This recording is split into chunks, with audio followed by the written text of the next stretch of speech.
My husband of 54 years, the man I had built a life and an empire with, stood at the head of our dining room table, surrounded by our children and grandchildren, raised a glass of his finest champagne, and in his toast to our life together, called me useless.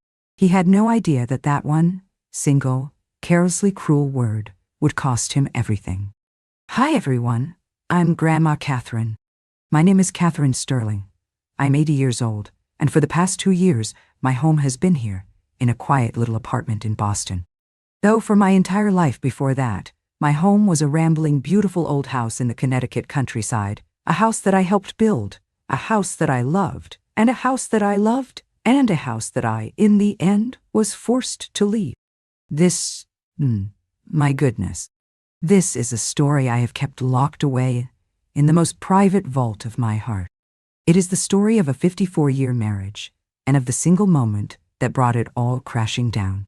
My own children, my dear, beloved children, know that their father and I are no longer together. They know there was a bitter, terrible fight over the family business. They think their mother, in her grief and her old age, simply had a breakdown. They do not know that it was not a breakdown. It was an awakening. They do not know that their father's one, careless, public act of contempt was the final spark that ignited a fire that had been smoldering for 50 years. And they do not know that I, their quiet, supportive, useless mother, was the one who, in the end, quietly, legally, and with the most profound and satisfying finality, took his entire company away from him. There is a particular kind of pain, you see, that comes from a long and quiet erasure. It is the pain of being the silent partner, the unseen architect, the unacknowledged engine of a shared life. You tell yourself it doesn't matter. You tell yourself that his success is your success. You tell yourself that a supportive role is a noble one. And you believe it. Until one day you look around and you realize that the story of your life, the one everyone is telling, is a story in which you are merely a footnote. The shame of it. It is the shame of having allowed yourself to become invisible. I am telling this story now because I am done with being invisible. I am telling it because I have learned that a woman's worth is not determined by the credit she is given, but by the quiet, steady, and often unseen work of her own 2 hands. And I am telling it for any woman or any man who has ever felt like the silent, unacknowledged partner in their own life. Before I begin this difficult, and I must confess, rather triumphant story, I would be so very grateful for your support. Please, take a moment to like this video and subscribe to our channel. Your presence here, your willingness to listen to an old woman's long and complicated tale, it is a great comfort. It gives me the strength to finally open the boardroom door of my memory and reveal the true, and until now, secret accounting of my life. Thank you, my dears. Thank you for that. My story, our story, began in 1968, not in a grand Charleston drawing room, but in a cramped, drafty apartment over a hardware store. I was a bookkeeper with a sharp mind for numbers and a quiet, steady nature. He, my Richard, was a brilliant, ambitious young builder, a man with a poet's soul and a craftsman's hands. He didn't have a penny to his name, but he had a vision. He saw the beautiful, old, neglected houses of our Connecticut town, and he didn't see decay.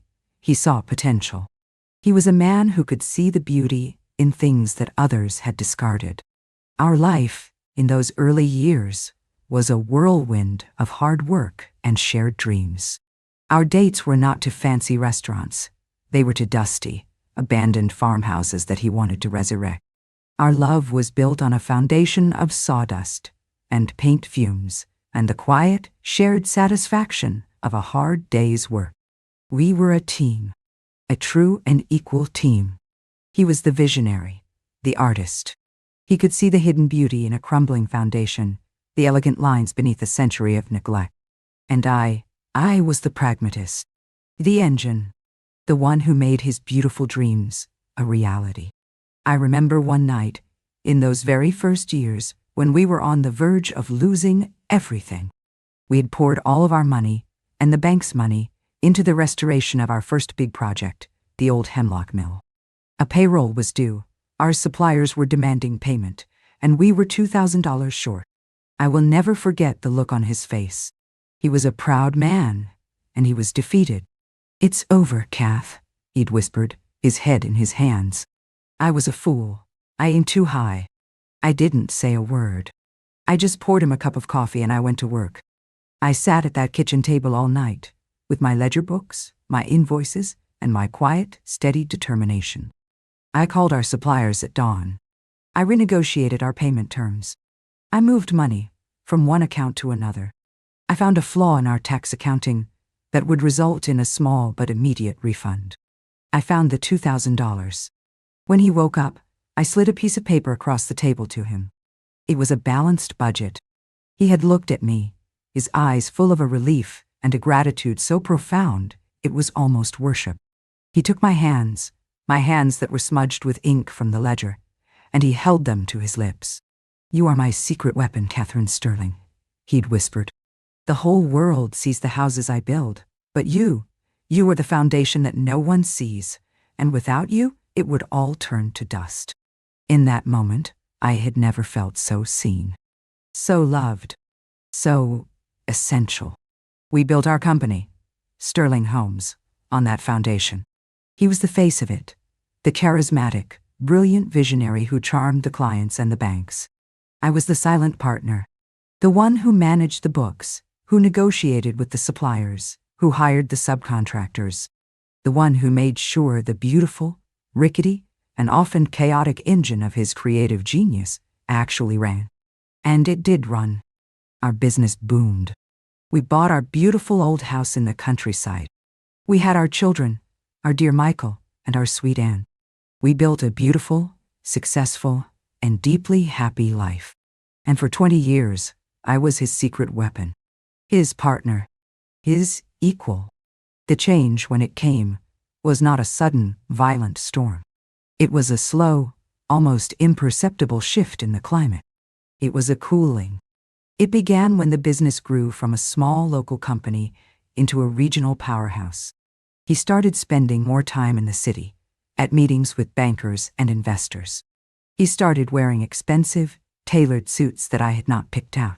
He started coming home with stories of a world I was not a part of, a world of expensive lunches and backroom deals, a world where my quiet, methodical competence was not as valuable as his easy, backslapping charm. He never stopped loving me, but he stopped seeing me. I was no longer his partner in the adventure. I was the quiet, competent, and utterly reliable woman who managed the home front, who raised the children, who kept the books balanced so that he could go out into the world and be the brilliant, conquering hero of his own story. The first time he called me useless, it was not with malice. It was with a kind of fond, dismissive affection. It was a joke. He was telling the children about a difficult negotiation with a zoning board. I had been the one who had spent a week in the town archives, digging up the old zoning laws that had won us the case. I tried to add a detail to his story. "The key, you see," I started to say, was the 1923 easement. And he had cut me off with a wave of his hand and a big, booming laugh. "Oh, my darling," he'd said, smiling at the children. "Your mother is a genius with a recipe book, but she's utterly, completely, and wonderfully useless when it comes to the complexities of business law." He had said it with a smile. With love. Our children had laughed. And I had felt a sharp, cold, and terrible sting. It was a joke. But it was a joke that held a terrible, ugly truth. In the story he was now telling about our life, the story of his heroic, solitary success, my role, my contribution, my mind. It was being slowly, lovingly, and with a charming smile rendered completely and utterly useless. It was the first cut in a death by 1,000 cuts that would take 30 more years to finally bleed me dry. The 30 years that followed were, on the surface, a beautiful life. Sterling Homes became a brand, a symbol of quality and taste throughout New England. Richard became a local celebrity, the charismatic, self-made man who had resurrected our town's most beautiful historic homes. He was on the boards of charities. He was in the society pages. He was the man Everyone wanted to know. And I was the perfect, supportive, and increasingly silent wife. The joke, the one about me being wonderfully useless when it came to business, became a staple of his public narrative. It was his favorite story. He would tell it at dinner parties, at award ceremonies, at family gatherings. It was always told with a great, booming laugh and a warm, affectionate arm around my shoulders. It was a performance of love, a public declaration of his affection for his charming, domestic, and utterly non-threatening wife. "I could not have done any of this without my better half," he would say, his eyes twinkling as he looked at me. "My Catherine. She is the heart of our home. She is a brilliant hostess, a wonderful mother, a genius in the garden. But if you ask her to read a balance sheet, she is wonderfully, beautifully useless." The crowd would always laugh. A warm, appreciative laugh. They saw a great man, lovingly teasing his dear, sweet wife. They did not see the truth.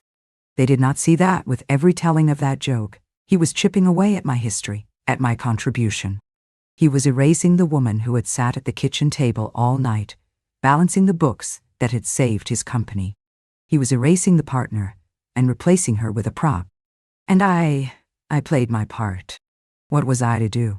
To object would have been to make a scene, to be seen as a shrew, a woman without a sense of humor. So I would smile. I would laugh along with the crowd.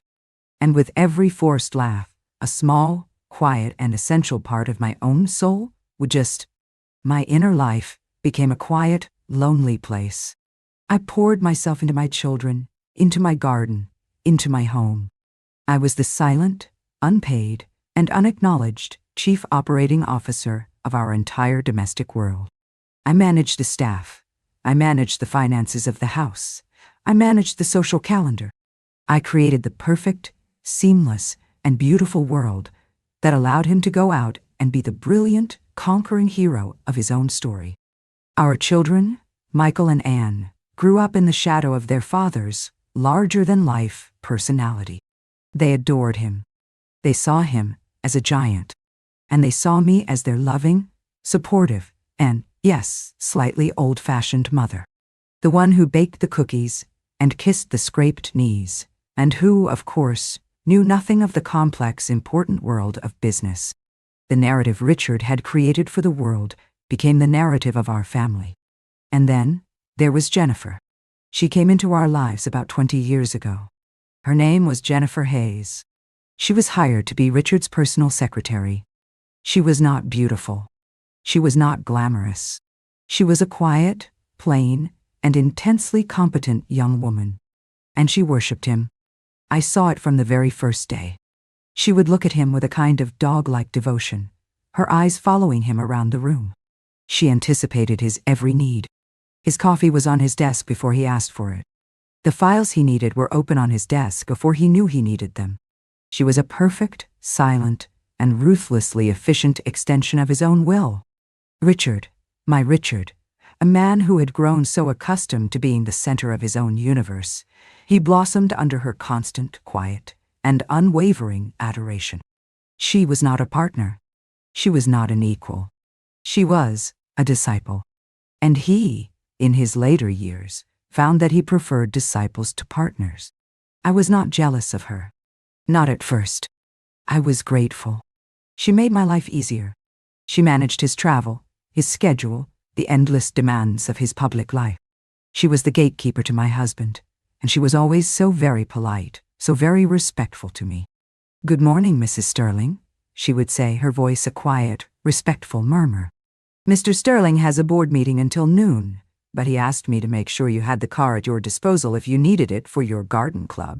She was always so thoughtful, so professional. The children grew up and moved away to build lives of their own, and the house grew quieter. Richard started working later. There were more and more evening meetings, more and more business trips that he had to take. I was alone more and more. And Jennifer was always there, at the office, waiting for him. The first flicker of true suspicion, the first time that cold, ugly little knot formed in my stomach, was on our 40th anniversary. Richard had to fly to Chicago for an emergency meeting with a supplier. He was devastated to be missing our anniversary, he said. He sent a magnificent bouquet of flowers to the house, with a beautiful, heartfelt note. That evening, I was feeling lonely, so I called his hotel in Chicago to say goodnight. The man at the front desk was polite, but confused. "I'm sorry, ma'am," he said, "but we have no one registered under the name Richard Sterling." I felt a cold chill run down my spine. I hung up the phone, my heart hammering. I told myself it was a mistake, a simple mix-up. He came home the next day, full of stories about the successful meeting. He brought me a beautiful, expensive gift. I didn't say a word, but the seed of doubt had been planted. And I, the bookkeeper, the woman my husband had taught to pay attention to the details, began to pay attention. I started looking at the company credit card statements, a task I had given up years ago. And I started to see a pattern. Expensive dinners for two, in cities where he was supposedly alone. 2 tickets to the theater, on nights he was supposedly working late. And the hotel bills, my goodness, the hotel bills. Always a single room, but always with a charge from room service for 2 breakfasts, 2 robes, 2 glasses of champagne. It was all there, in the cold, hard, and undeniable language of numbers, the language my husband himself had taught me. He was not just a man who told a dismissive joke about his wife. He was a liar, a cheat. And for 20 years, he had been living a secret, parallel life, a life funded by the company we had built together. The pain of that discovery was a universe. It was the shattering of a 50-year-long reality. It was the realization that the man I had loved, the man I had built my entire life with, was a stranger. A charming, brilliant, and utterly ruthless stranger who had been lying to me, to our children, to our entire world for decades. But what was I to do? I was 78 years old. To confront him would be to detonate a bomb in the heart of my family. It would destroy my children's image of their father. It would create a public, ugly, and humiliating scandal. So, I did what I had been trained to do my entire life. I remained the silent partner. I kept the books, and I waited. I did not know what I was waiting for. But I knew that a man who builds his life on a foundation of lies will eventually make a mistake. A single, careless, arrogant mistake. And I, the quiet, useless woman in the background, would be there, waiting to see it. The breaking point, the moment the quiet, cold war of my life became a hot, silent, and world-shattering cataclysm, came on the day of our 54th wedding anniversary. Richard, my Richard, decided to throw the party to end all parties. It was a celebration of his life, of his success, of the empire he had built. It was, he declared to all our friends, a tribute to me, his silent, steadfast partner. I knew, of course, that it was not a tribute to me. It was a tribute to his own story of himself, a story in which I was the beautiful, silent, and decorative co-star d'Archier. But I played my part, as I always had. I wore the pearls he had bought me. I smiled. I greeted our guests. I was the perfect, gracious, and supportive wife. Our children and our grandchildren were all there. Michael and his sweet wife, Anne, and her brilliant, predatory husband, Robert Dotti. They were all a part of the beautiful, perfect picture. A picture of a dynastic American family, celebrating a lifetime of success. The afternoon was a blur of champagne and polite laughter and 1,000 meaningless conversations. But I was not really there. I was a ghost at my own feast, floating through the rooms, my mind a quiet, lonely, and deeply weary place. I had been playing this part for so long, I had almost forgotten who the real Katherine was. And then it came time for the toast. He stood at the head of the terrace, the king in his castle, surrounded by his adoring subject. He raised his glass, and a hush fell over the crowd. "My friends," he began, his voice a deep, confident, and charming rumble. "Thank you all for being here today, to celebrate 54 years with this incredible woman." He turned and smiled at me, and it was a smile of genuine, if deeply proprietorial, affection. 54 years. It is a lifetime. He spoke beautifully about our life together. He told the old familiar stories. The story of our first drafty apartment. The story of our first daring business venture. But the story he told was not our story. It was his story. It was a story of his vision, his courage, his genius.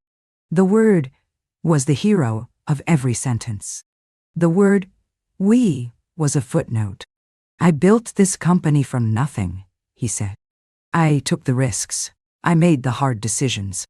I stood beside him, smiling my serene, supportive smile, and I felt a familiar 50-year-old ache in my heart. The ache of the invisible foundation. The ache of the silent, unacknowledged partner. And then, he came to the end of his speech.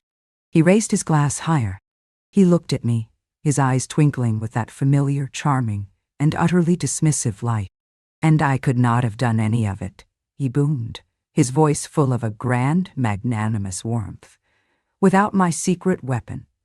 The woman who has managed my home, who has raised my children, who has hosted my parties with a grace and a style that is second to none. The woman who, thank God, knows absolutely nothing about business. A ripple of warm, knowing laughter went through the crowd. My children, my grandchildren, my son-in-law, Robert, they were all smiling, waiting for the familiar, beloved punchline.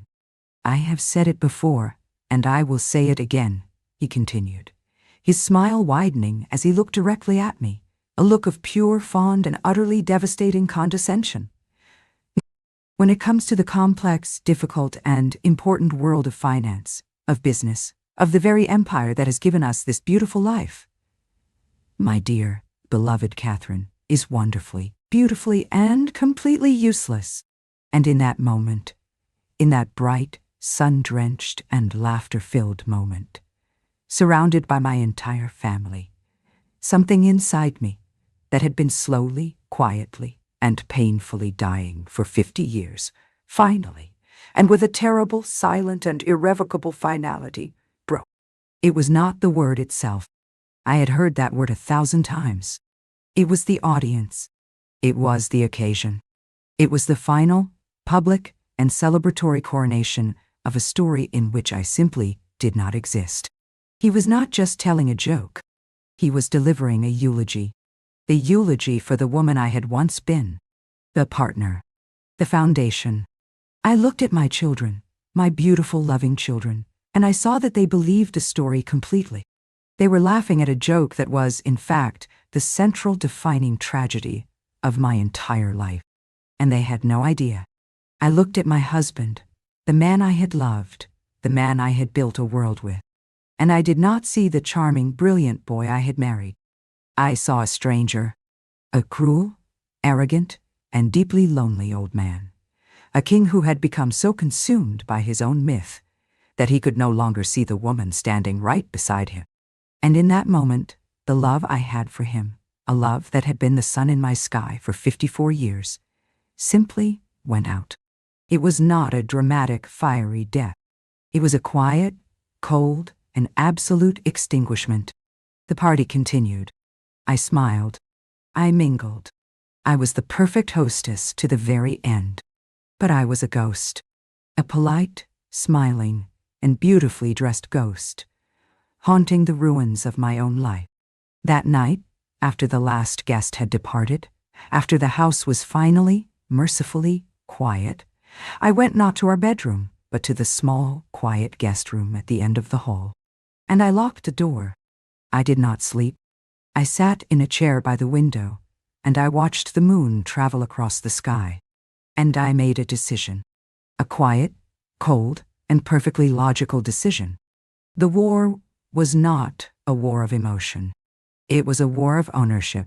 And my husband, my brilliant, visionary husband, had made one single and catastrophic mistake. He had believed his own story. He believed he was the sole architect of his empire. He had forgotten. He had forgotten that 50 years ago, in a dusty, drafty apartment, it was his quiet, supportive, and useless wife who had been the one to co-sign the original business loan. He had forgotten that it was my name, my credit, my small, but crucial inheritance that had been the true foundation of his first great venture. And he had forgotten that my name, Katherine Sterling, was not just on the invitations to his parties. It was on every deed, every stock certificate, every single, solitary, and legally binding document of ownership for the entire Sterling Homes empire. He thought he was the king. He had no idea that I, his silent, invisible partner, was the one who legally, quietly, and completely owned the throne. The game was over.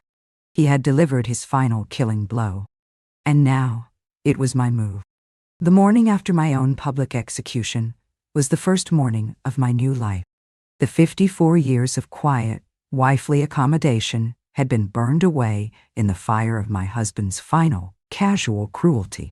The woman who woke up that morning was not his wife. She was not the mother of his children. She was Katherine Sterling, the 50%, legally documented, and now fully activated co-founder of Sterling Homes. I did not weep. I did not rage. I did not throw a single precious object against the wall, though God knows I wanted to. No, my anger was a cold, quiet, and profoundly focused thing. It was an equation to be solved, an empire to be dismantled, a war to be won. While my husband slept the sound, self-satisfied sleep of a king who believes his reign is absolute, I went to work. My first move was a quiet, early morning drive. I did not drive to the country club. I drove to the city. I went to the old granite building that housed the law offices of Sterling, Abernathy, and Finch, the firm my own father had founded. The firm that held in its dusty fireproof vaults the entire documented history of my life, my marriage, and my business. I sat with Charles Abernathy, my father's oldest friend, and my husband's most trusted advisor, for 3 hours. I did not tell him about the 50 years of quiet erasure. I did not tell him about the joke, about the wound to my heart. I did not speak to him as a woman. I spoke to him as a client. "Charles," I said, my voice as calm and as steady as the old oak desk between us. "I want to see the original partnership agreement, the one Richard and I signed in 1968. I want to see the deed to the house. I want to see the ownership documents for every stock, every bond, every piece of real estate held by this family. I want to see it all. And I want you to explain to me, in the clearest possible terms, what, exactly, is mine." He looked at me, and in his old, wise eyes, I saw not a flicker of surprise. He had been a silent witness to my long, slow erasure for 50 years. He had been waiting for this day. "Katherine," he said, his voice a low, gentle rumble, "everything is yours." The plan we devised that morning was not a plan for a divorce. A divorce was a messy, emotional, and public affair. My plan was for something far cleaner, far quieter, and far more devastating. It was a plan for a corporate restructuring. Quiet, legal, and brutally efficient transfer of power. My husband had made one single, catastrophic mistake. In his 54 years of building his empire, he had never, not once, bothered to legally separate his assets from mine. In his mind, his success was his alone. But on paper, on the 54 years of legal documents filed away in this very office, his success was, and had always been, ours. We were not just husband and wife. We were a legal partnership. And I, this silent, useless partner, was about to exercise my rights. My fight back began with a series of quiet, invisible, and perfectly legal maneuvers. With Mr. Abernathy's guidance, I began to move my pieces across the board. My first move was to create a new, private, and completely independent trust. A trust in my name, and my name alone. The KK, Sterling Independence Trust. My second move was the transfer of assets. One by one, over the next few weeks, we began the quiet, legal process of moving 50% of our shared liquid assets, the stocks, the bonds, the cash reserves, into my new private trust. It was a silent, paper-based amputation. He would not even feel it happen until it was too late. My third, and most important, move was the company itself. Sterling Homes. According to the original incorporation documents, we were equal, 50-50 partners. He was the president. I was the secretary-treasurer, a title I had held, in name only, for 54 years. A title he had always treated as a charming, sentimental joke. He was about to learn that it was not a joke. It was a position of immense, and now activated, power. As secretary-treasurer, I had the legal right to call a meeting of the board of directors. The board consisted of 3 people, my husband, myself, and our old, trusted friend, Charles Abernathy. I called the meeting. Richard was furious, but he could not refuse. He sat at the head of the long, polished table, a king in his throne room, looking at me with a look of pure, baffled rage. "What is the meaning of this, Catherine?" he boomed. "This is ridiculous. We have nothing to discuss." "On the contrary, Richard," I said, my voice as calm and as polished as the table between us. "We have everything to discuss." I did not raise my voice. I did not make accusations. I simply presented the facts. I presented him with a detailed 54-year accounting of the business. I showed him the original loan documents with my name on them. I showed him the profit and loss statements from the early years, the ones I had balanced myself.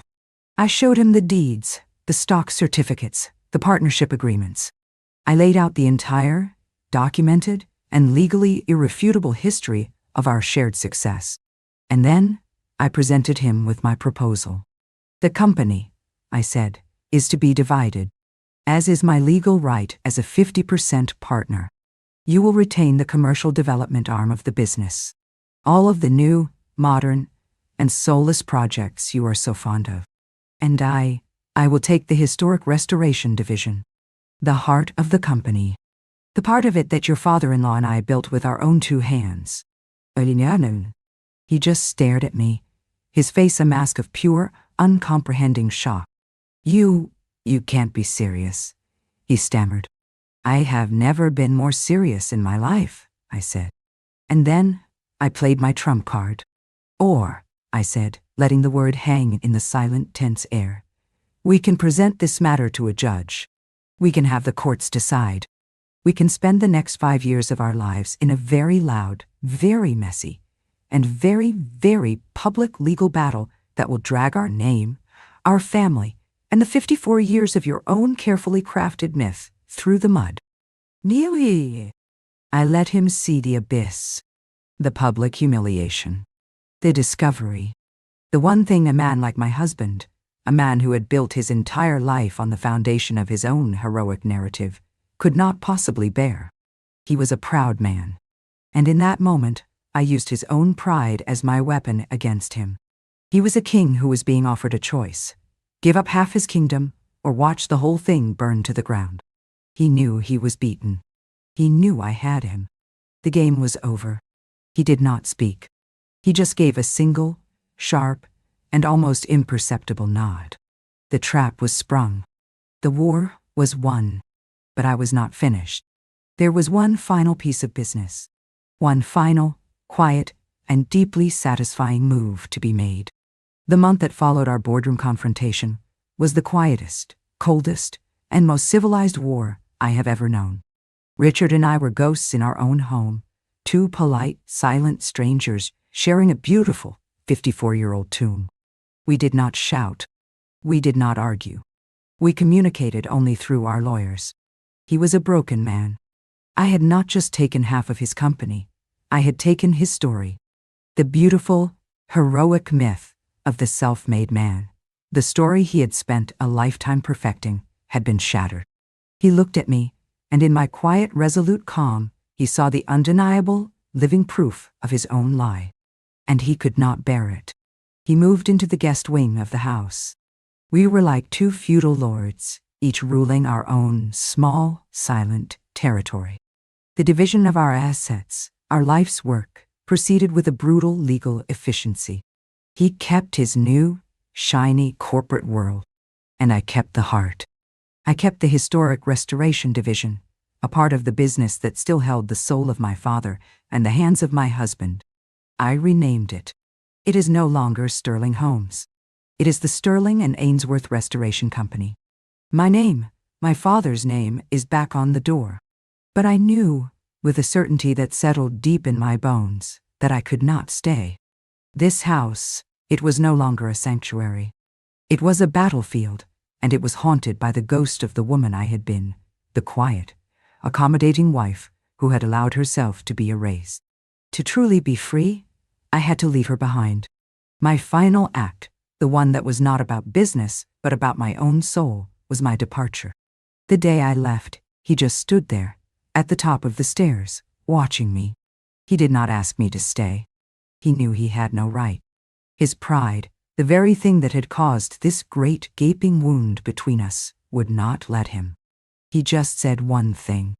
"Where will you go?" he asked, his voice a hoarse, broken whisper. I looked up at him, this man I had loved, this man who was now a stranger to me, and I gave him the only truth I had left.